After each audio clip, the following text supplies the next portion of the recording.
신용시장은 주식시장보다 한 박자 늦게 반응합니다. 주가는 기대가 꺾이는 순간 빠지지만 대출 손실은 실제 현금 흐름이 악화되고 디폴트가 발생해야 숫자로 드러나기 때문입니다. 이 시차가 위험한 이유는 손실이 확인되지 않는 동안 기존 포지션이 축소되지 않고 경우에 따라서는 새로운 자금까지 유입되면서 익스포저가 누적된 상태로 남기 때문입니다. 사모대출은 여기에 평가 시차라는 장마까지 겹칩니다. 시장에서 실시간으로 가격이 매겨지는 게 아니라 운용사가 정기적으로 모델 평가를 거쳐 자산 가치를 산정합니다. 보고 의무는 분기 1회입니다.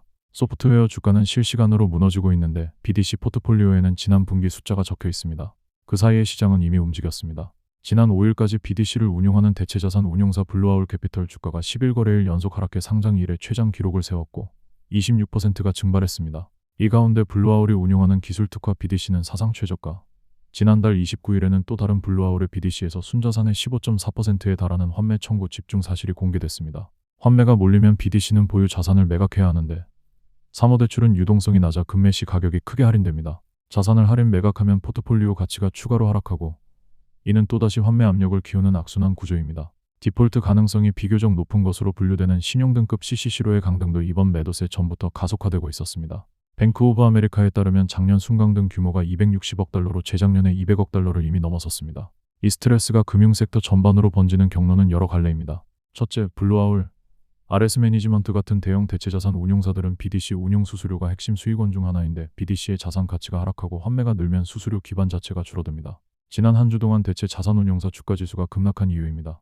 둘째, 소프트웨어 업종의 혼란이 장기화되면 해당 섹터의 인수합병과 기업 공개 활동이 위축됩니다. 뱅크 오브 아메리카가 대형 투자은행 수익에 대한 타격 가능성을 경고한 이유입니다. 지난 한 주 이틀 동안 골드만삭스와 모간 스탠리가 하락한 것은 이 경로의 초기 반응일 가능성이 있습니다. 셋째, 은행이 비은행 금융기관에 빌려준 자금이 약 2천억 달러에 달합니다. 금융위기 이후 규제가 리스크를 은행 밖으로 밀어냈지만 비은행에 대한 대출이라는 형태로 다시 연결되어 있는 것이죠. 여기에 SRT로 불리는 중요위험 이전 구조도 얽혀 있습니다. 은행이 특정 대출의 손실 위험을 사모펀드나 헤지펀드의 보험 형태로 이전한 거래인데 그 보험을 제공하는 쪽이 같은 소프트웨어 매도세에 압박받고 있다면 약속한 보험금을 실제로 지급할 수 있을지 불확실해집니다.